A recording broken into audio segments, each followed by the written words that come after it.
Le thème d'aujourd'hui requiert de l'attention et ouvre une lecture des passages de textes coraniques, se rapportant aux risques majeurs liés aux rayons cosmiques, la perte brutale du satellite lunaire et avec lui, l'inclinaison de 23 degrés assénera la Terre d'un séisme hors norme. Les montagnes seront ardentes par les coulées d'éruptions volcaniques. Ces événements marqueront la fin du Quaternaire. Ce sera une extinction de masse. Elle est inévitable, parce qu'un flash cosmique surviendra un jour dans notre univers et entraînerait les habitants de la Terre vers une mort certaine. Une série de catastrophes géologiques et géophysiques dévasteront la Terre et l'amèneront vers un désastre de fin du monde.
Les textes de la Révélation. Sourate intitulée « Les abeilles », verset 76. Au nom de Dieu, le tout miséricordieux, le très miséricordieux. Dieu connaît les mystères des cieux et de la terre. L'heure viendra avec un signe perceptible et visible. Il sera bref et court, l'instant d'un battement de paupières, ou peut-être moindre. Sachez que l'omniscience divine recouvre toutes choses. Un éclair cosmique plus vif que le clignement des paupières des yeux. Le verset coranique évoque la brièveté du temps du flash cosmique. Il le compare au court instant d'un clignement d'œil. Les spécialistes en pathologie d'éthique des paupières disent que les membranes nictitantes dépendent de l'activité du cortex visuel. Les réflexes des membranes sont les plus rapides du corps humain. Le clignement des yeux est un réflexe involontaire se produisant en plusieurs dizaines de milliers de fois par jour. Certains l'estiment à 30 000 fois par jour. Le clignement le plus fréquent se mesurait par millisecondes, il est entre 100 et 150 millisecondes, du début à la fin. Une étude menée par des chercheurs japonais suggère que le clignement des yeux permet à notre cerveau de se reposer pendant un très court instant. L'activité du cortex visuel, que celui des zones pariétales et préfrontales seront interrompues. À en croire que cette interruption cherche à nous empêcher de remarquer les microsecondes d'obscurité. Le clignement conserve donc des mystères. Un autre verset du Coran révèle un épisode du prophète Salomon. Lorsque le prophète interrogea les djinns au sujet de la reine de Saba, l'un des djinns lui rétorqua « Je te ramènerai le trône de la reine avant même que la membrane de ta paupière ne revienne de son clignement. » Cette réponse laissa supposer que les djinns agissent dans des temps records, où leurs actions seraient plus courtes que les battements de paupières. Un autre verset coranique dit « Les djinns vous voient par là, où vous ne pouvez les voir. » Cette assertion divine montre que non seulement les djinns agissent dans les temps records des millisecondes, mais restent en dehors des longueurs d'onde de la lumière, se situant entre 400 et 700 nanomètres. Le clignement des paupières conserve donc des mystères. Il est régi par le cortex visuel, qui l'empêcherait d'entrevoir au travers des millisecondes d'obscurité. L'omniscient nous épargne peut-être une fenêtre sur le temps à laquelle il n'est pas désirable d'y accéder. Une dimension dans le temps strictement réservée aux entités parallèles. Ces entités agissent dans des microsecondes d'obscurité, là où le cortex visuel, celui des zones pariétales et préfrontales interrompt toute perception visuelle. Il t'interroge sur le jour qui donnera essor à la fin du monde, elle vous parviendra, lorsque l'éclair cosmique surprendrait le regard des yeux, et vous fera perdre la vision oculaire. La Lune connaîtra une phase prolongée d'éclipse solaire, puis l'attraction solaire la rangera parmi le cortège des planètes.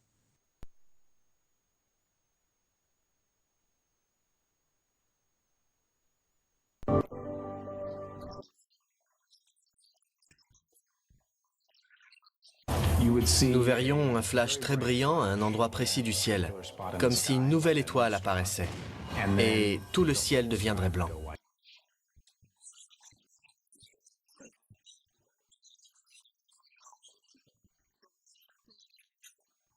Si un sursaut gamma se produisait dans notre galaxie, nous aurions une lumière spectaculaire dans le ciel.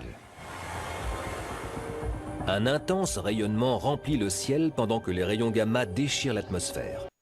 La première chose que les gens verraient, que ce soit au milieu de la nuit ou du jour, c'est que nous aurions un nouveau soleil dans le ciel.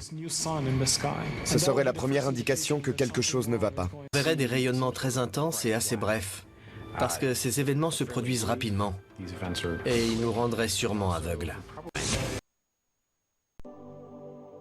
Que se passerait-il si soudain la Lune disparaissait? Si la Lune disparaissait dans une phase de pleine Lune ou de nouvelle Lune, elle serait alors alignée avec le flamand solaire. Des scientifiques font usage du réflecteur laser depuis une trentaine d'années pour calculer régulièrement la distance entre la Terre et la Lune.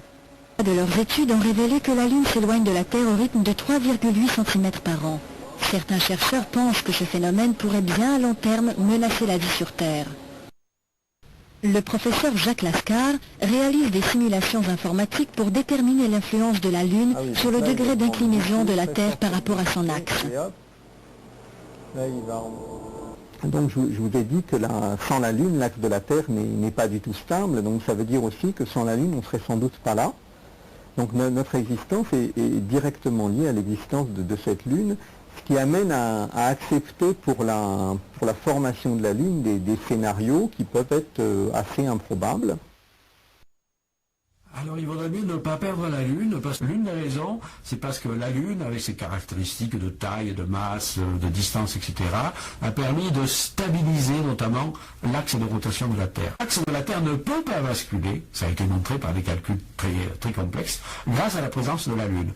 Alors il ne faut pas oublier quand même que la Lune s'éloigne progressivement de la Terre. Alors le mouvement il est très lent, il se mesure, je crois que c'est de l'ordre de quelques millimètres par an seulement. C'est mesuré très précisément avec une expérience. C'est un tir laser que l'on fait sur la Lune. On mesure le temps d'aller-retour et on voit que ce temps augmente très légèrement chaque année.